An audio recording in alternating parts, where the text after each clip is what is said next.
There's this type of fear that doesn't look like fear at all. It honestly kind of looks like certainty. It might look like a mother calmly walking through an airport terminal at Salt Lake City International with four children in tow, luggage in hand, boarding a one-way flight. And this all happened on November 30th, 2025. She wasn't running, she wasn't panicking. She was just moving with the quiet resolve of someone who believes she's the only person in the world who understands what's about to happen. And it's exactly that makes this story so unsettling. Because what happened with Elleshia Seymour, the woman the media would quickly dub Utah's Doomsday Mom, isn't a story about a custody dispute that spiraled out of control. It's not a story about a bad divorce or parental revenge. It's a story about what happens when religious conviction crosses a clinical threshold that most people don't even know exists, and how social media has created entirely new pathways for that crossing to occur in real time with an audience watching and sometimes even cheering it on. Today, we are going to talk all about this TikTok doomsday mob and what happens when someone is truly in the throes of religious psychosis. So sit back, relax, and take a deep breath. It's time to let the fresh air in.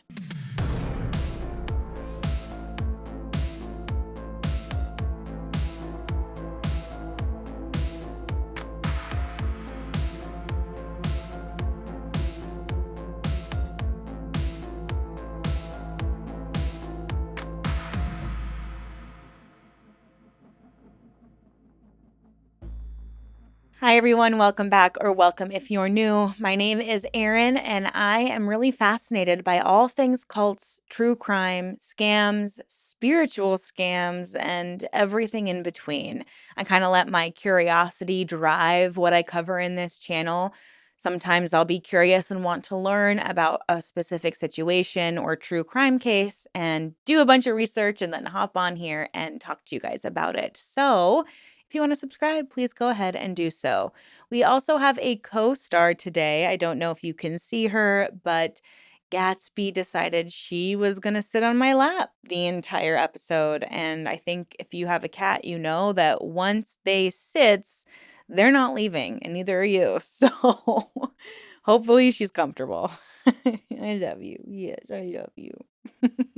So, this is a really sad story, and it's still kind of unfolding, which is why I wanted to talk about it. Some of you might remember Rapture Talk from a few months ago, where a lot of people were selling off all of their property and giving their pets away because they believed that the rapture was happening and they were going to be going up to heaven while the rest of the world essentially burned. And when that didn't happen, a lot of people were stuck reconciling, okay, I sold my house, I sold my car, I gave my pets away, I gave away all my money, I quit my job.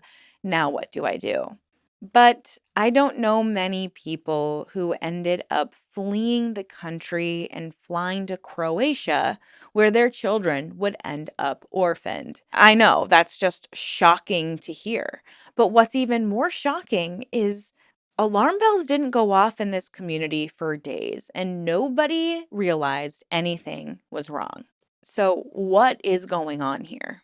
Well, the mother, Elleshia Seymour, was 35 years old, living in West Jordan, Utah, a suburb about 15 minutes southwest of Salt Lake City.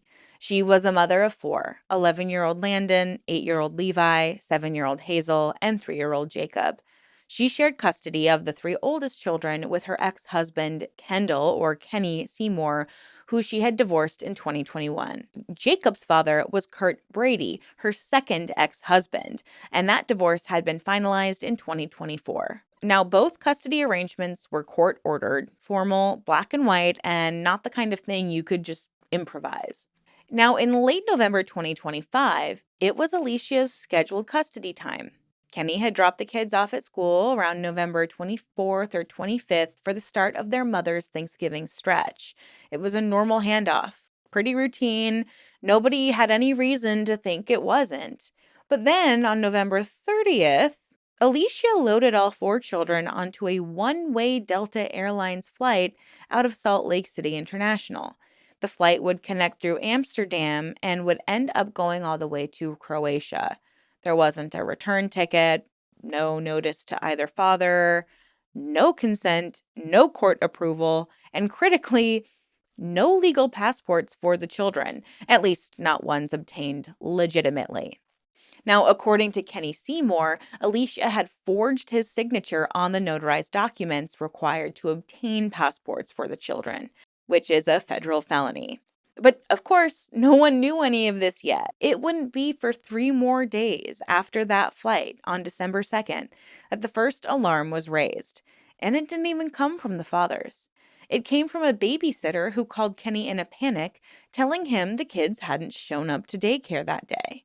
And that same day, Elleshia's coworkers reported that she hadn't showed up since November 29th and also wasn't answering any calls or texts. So a welfare check was called. Officers found her home unlocked and unoccupied. It looked normal, lived in, unremarkable, except for the fact that no one was home, and except for what they found inside. A notebook filled with what investigators would later describe as feverish, methodical notes, instructions Elleshia had essentially written for herself. Shred paperwork, destroy identifying photos, throw away phone, purchase prepaid phone, get passports. And if that wasn't fishy enough, there was something else too. And it was a note. Kenny Seymour would later describe it as, quote, a delusional message from God promising her she would be in Italy by Christmas, unquote. Now, also on December 2nd, Kurt Brady, or Jacob's father, received a voicemail from Elleshia. It was the first contact anyone had gotten from her since the kids disappeared. She told Kurt that she had the children, that she was in France, and that she planned to obtain permanent residency there. Her reason? The end times were coming, and she needed to get the kids out. But she wasn't in France. That claim, the FBI would later tell the family, appeared to be deliberate misdirection.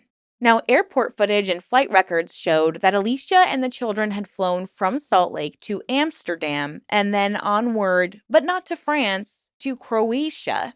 According to family members, the connecting flight to Croatia may not have been the final ticketed destination, which partly described where they were actually going. So that means maybe there was a layover there and they were supposed to get back on a plane and go to France, but they actually just got off in Croatia and let that be their final destination. And then that makes the trail really complicated because children later would tell relatives that after Croatia, they'd been on boats, they'd been on ferries, buses, island hopping across the Dalmatian coast. And they actually lost count of how many places they'd been. But back home on December 10th, the Utah Department of Public Safety would issue an endangered and missing advisory for all four children and would list their mother, Elleshia, as the abductor. The advisory noted concern about the mother's mental state, but stated that authorities didn't believe she would physically harm the children. On December 16th, the Salt Lake County District Attorney's Office formally charged Elleshia with 4 counts of custodial interference and removing a child from the state, each a third-degree felony. And a no-bail arrest warrant followed on December 17th. Now, I think a lot of people are confused, oh, well, this is the mother. She can do whatever she wants. She can bring the kids somewhere on her own time. There are some custody situations that will not allow for that. Sometimes you do need explicit permission to take a child outside state lines or even abroad. And you certainly need to disclose to the other parent that you're bringing the child somewhere else. When my mom wanted to go to school out of state for a couple years, she had to get formal permission from a judge to take me and my brother with her because she had sole custody and my dad had visitation. So she couldn't have gone without that. And my dad fought against it. And it was this very tumultuous situation. I remember it so clearly, unfortunately. But it ended up working out. We did get to go live with my mom in Maine as she was our sole provider. However, there was a lot of back and forth before my mom was able to get that permission. So, when the court is involved in any kind of custodial arrangement, the rules need to be followed. So, since no one could find this woman or her children, the FBI would formally get involved and an international manhunt would begin. But this isn't just a custody case. It becomes something else entirely when we go back in time and we look at TikTok. Now, while investigators were tracing flight records and coordinating with Interpol, Kenny Seymour's sister made a discovery that just changed everything. She found Alicia's TikTok account, one that Kenny and the rest of the family had no idea even existed. And on it was just video after video after video. And these videos had titles like Urgent Word, Brace Yourself, Zombies, and US Decimated.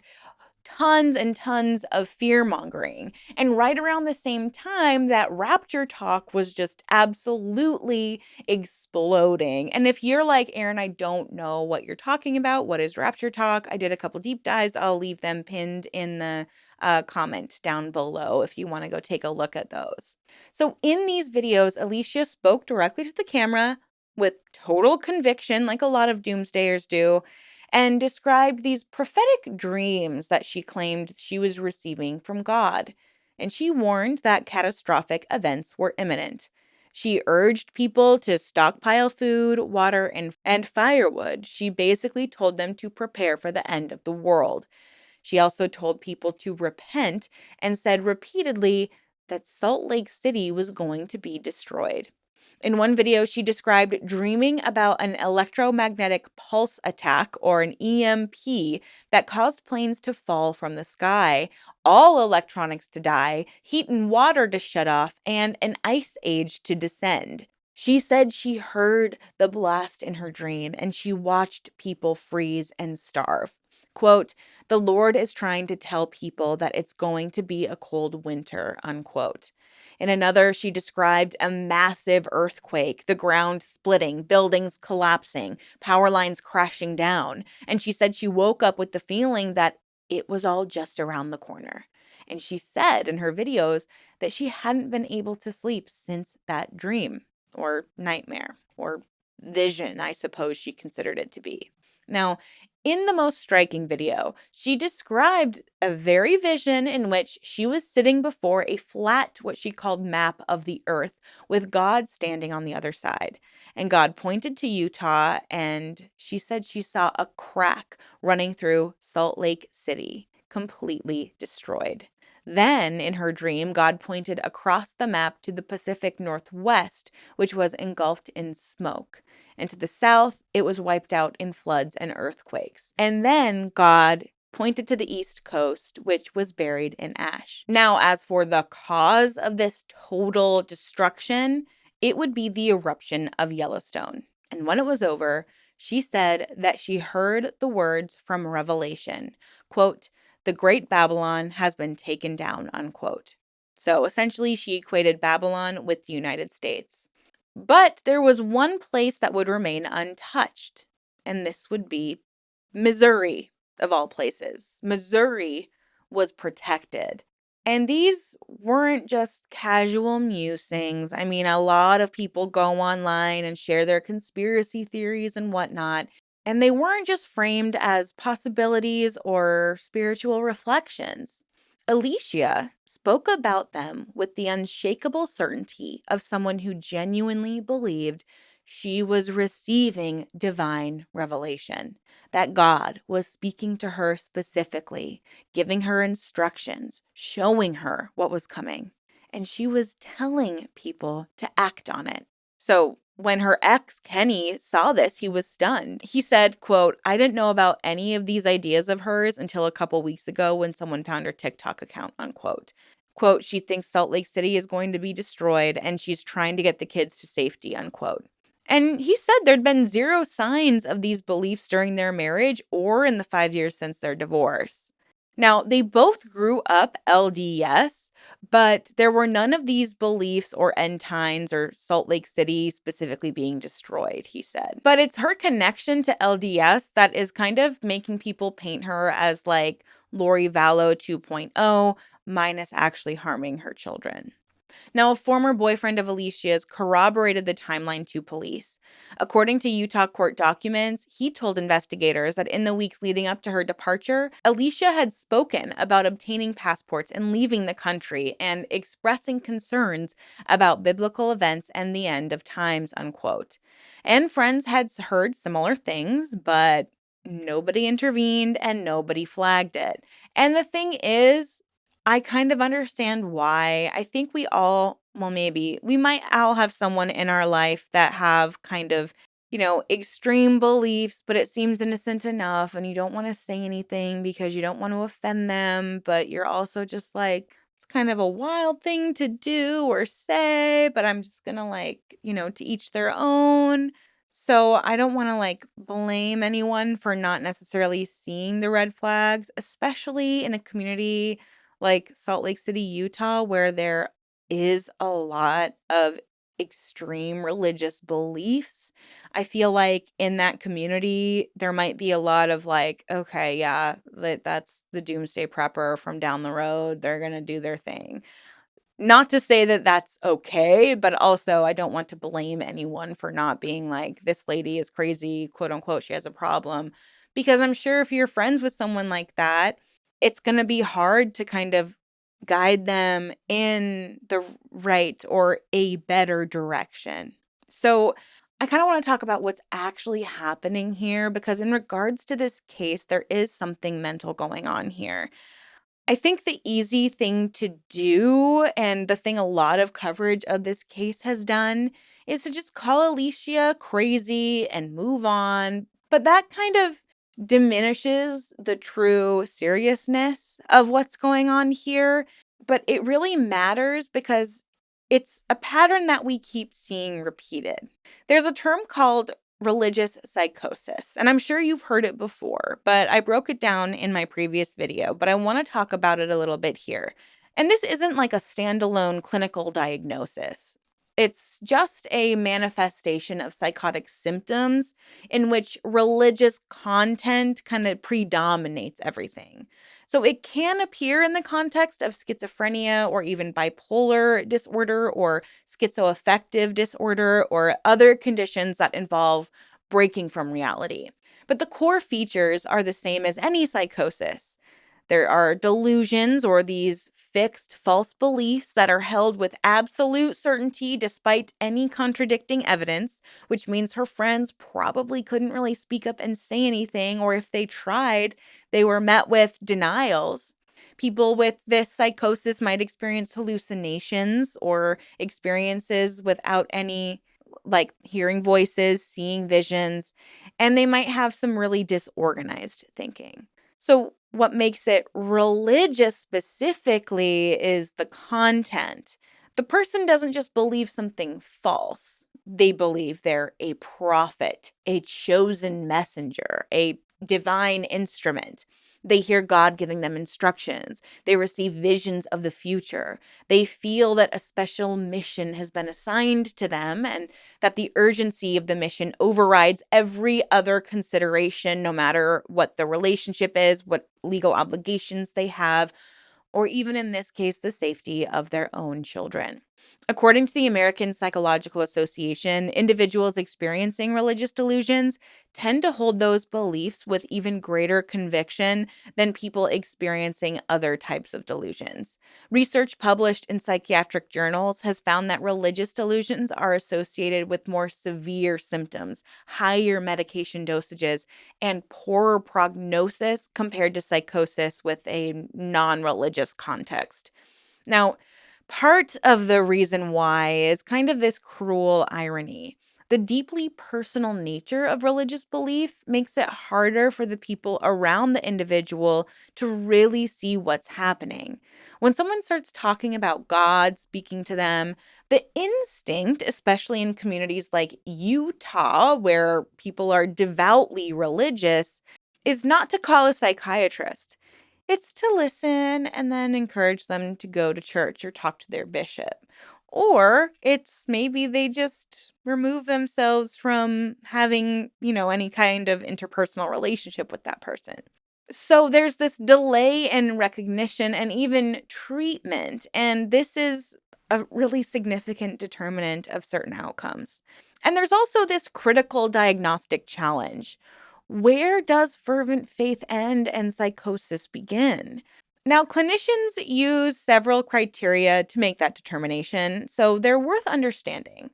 A belief may cross the line into religious delusion when it's inconsistent with the person's own religious background and community norms, when it represents a sudden and dramatic departure from their prior worldview. Then it may be accompanied by other psychotic symptoms. Now, when it leads to functional impairment, like the inability to work or maintain relationships or even fulfill obligations, that's really when the red flags start going up. And when the individual acts on the beliefs in ways that put themselves or others in danger, it's almost like it's too late at that point. So, by any of those measures, Elleshia Seymour's behavior raises some serious red flags.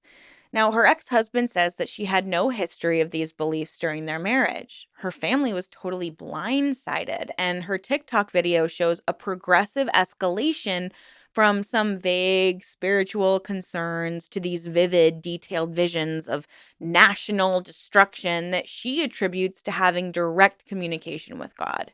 She stopped going to work. She started forging federal documents. She took 4 children to another continent on one-way tickets based off of instructions that she believed she was receiving in her dreams. She went to live with a stranger she met on the internet. She brought her children to live with a stranger she met on the internet. This isn't the profile of someone exercising religious freedom. This is the profile of someone in crisis.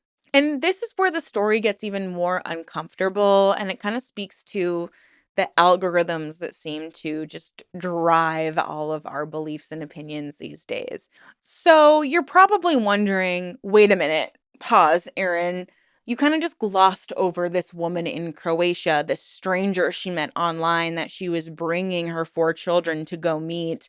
Sounds really dangerous. I need more information. Well, here you go. You're welcome. This was a woman named Lovey McVie.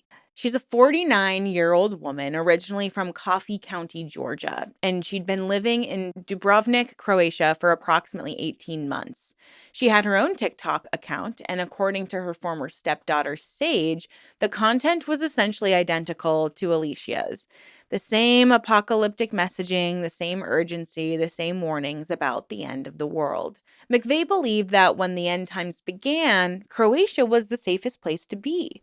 McVeigh also had a 13-year-old son living with her in Croatia, and she also had, it would later emerge, 2 pending felony cases and an active misdemeanor warrant in Georgia, as well as an expired Croatian visa.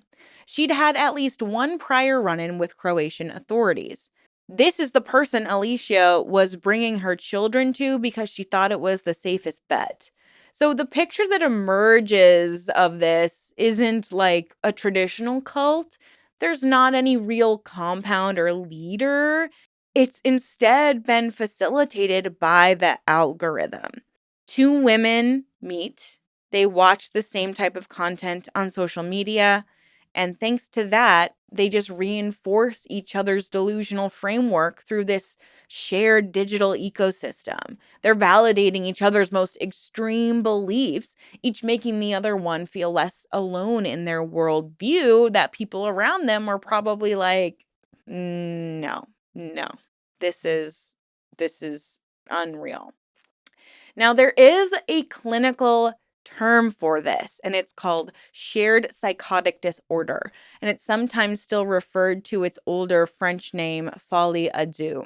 It occurs when a dominant individual with psychotic symptoms transfers their delusional beliefs to a more susceptible person, typically in the context of a close relationship where there's limited outside contact. So in this case, the close relationship was all digital. And the limited outside contact was the isolation that both women had constructed. McVeigh by moving all the way to Croatia, and Elleshia by hiding all of her beliefs from the people around her and building a completely separate identity online. And crucially, Elleshia didn't even tell McVeigh the whole truth. According to reports, McVeigh apparently didn't know that Elleshia didn't have full custody of the children or that she'd taken them without her father's consent. Now, she may have genuinely believed she was helping a mother protect her kids, but of course, that doesn't absolve her. Croatian authorities arrested her on child endangerment charges. But it does help us complete the picture because this wasn't a mastermind orchestrating an abduction. It was two people, each operating within a shared delusion, each enabling each other, all connected by one of the things that I believe is becoming the most dangerous thing in our society, and that is the algorithm. So, for nearly 8 weeks, Kenny Seymour had no idea where his children were. Quote, couldn't tell you how many hours of sleep I lost worrying about them, his father told reporters. But finally, in mid January 2026, it was a 13-year-old boy who would change everything. McVeigh's son, the one living with them in Dubrovnik, had been spending a lot of time with the Seymour children. And 8-year-old Levi, the one the family would later describe as surprisingly streetwise for his age, told the boy something that cut through the entire constructed reality his mother had been living in. He told him to Google his name, and the boy did. And what came up were the American news headlines: the Endangered and Missing Children Advisory, the criminal charges, and the international manhunt. These children had been kidnapped. The 13-year-old then showed the articles to his mother, McVeigh, and in what may be the single most consequential act in this entire story, McVeigh's response, to their credit, was not to hide, not to run, and not to dig deeper into delusion. She packed Elleshia's things, put her in the car, and drove her to the police station. And there, both women were arrested. Elleshia was taken into custody in Dubrovnik on January 15th, 2026, on the strength of the Utah warrant. Croatia's foreign ministry confirmed she was being held on suspicion of violating children's rights. And McVeigh was charged separately with child endangerment. All 5 children were placed in a Croatian state-run children's center. Kenny Seymour, his father Kendall, and Kenny's fiancée Heather flew to Croatia on January 18th. And what followed was a grueling 2-week bureaucratic battle. Hiring Croatian lawyers specializing in international child abduction, filing Hague Convention applications, getting every document translated from English to Croatian and then back, navigating a legal system that operated entirely on paper with no legal filing, and trying to prove to a Croatian judge what should have been obvious: that these were their children and they needed to come home. Now, during that period, the family was allowed to see the kids for just 2 or 3 hours a day. And 3-year-old Jacob was having the hardest time because he couldn't communicate with the staff who spoke limited English. 7-year-old Hazel told her family that her mother had told them, quote, America is a bad place and we weren't safe anymore, so we had to get out of there, unquote. Imagine being so young and being so confused and having no idea what's going on, but you're just like, you trust your mom, obviously. You must be so confused. Essentially, these kids are in like a Croatian orphanage and they can't communicate with people. I mean, it would be scary. And then they're probably being told their mom did a bad thing. It's just got to be so difficult for them. Now, on January 29th, Croatian social services informed the family that the police investigation was complete, the children's passports were released, and they were cleared to go. On February 1st, Kendall Seymour posted a 3-word update to the GoFundMe they'd created. We're on the way home. The children would get back in February 2026. And McVeigh's 13-year-old son would remain in the Croatian orphanage while his family in Georgia worked to bring him home. Now, as of filming this video and of the most recent reporting I found in my research, the 4 children are safely home.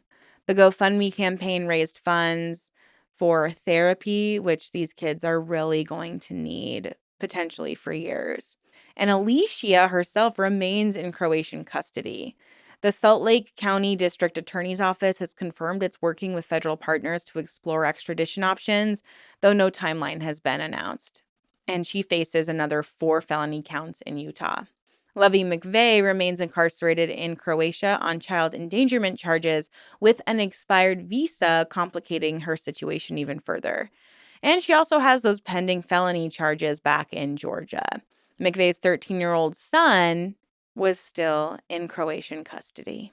Now, Kendall Seymour, the kid's grandfather, told ABC4 that his view of his former daughter-in-law had changed permanently. Quote, "She became a religious zealot. I don't care if I ever see her again, ever in my life. I don't even consider her the mother of the kids anymore," unquote. And family lawyer Marco Brown noted something that might be the most realistic prediction about the legal outcome. And it might be frustrating for some people, but given the apparent mental health dimensions of this case, Elleshia may ultimately face custody modifications rather than actual significant jail time. The more likely scenario he suggested is that Kenny Seymour obtains primary custody and retains the passports. And on that note, Kenny Seymour has publicly urged other parents to register for the State Department's Children's Passport Issuance Alert Program, which is a system that flags any attempt to apply for a child's passport, and it notifies the enrolled parent. He said that if he had known about that 2 months ago, none of this would have happened. Now, there's a particular cruelty in a story like this because Elleshia Seymour, by all accounts, believed she was saving her children. That's what religious psychosis does to people. It doesn't really feel like illness to the person who's experiencing it. It feels like clarity. It might feel like love. It feels like the most important thing they've ever been asked to do. And that conviction, that unshakable sense of divine purpose, is precisely what makes it so dangerous because it overrides every other safeguard. It overrides court orders, custody agreements, common sense, the basic obligation to not forge federal documents and take 4 children to another continent without telling their fathers. I mean, Elleshia wasn't thinking about any of that. She really genuinely believed in this delusion. So hopefully with a better understanding of this, you'll be able to help yourself or your friends, your family, your loved ones kind of notice the red flags before anything catastrophic happens. Again, I'm going to put my Rapture video down in the pinned comment below because it goes even deeper to all of that. But this really is a tragic case, and it doesn't obviously justify this mother's actions, but hopefully it helps us understand them more because I think the first thing people think about when we hear about stuff like this is like, we want to call her crazy. We want to make fun of the situation. But the reality is that it's a very, very real mental health concern that people deal with. And we do need to have a balance with our faith and our behavior and make sure that we have a life outside of just what we believe in, that we listen to each other and we're able to notice when someone else might be saying some things that are really concerning because that's really the only way you can help them.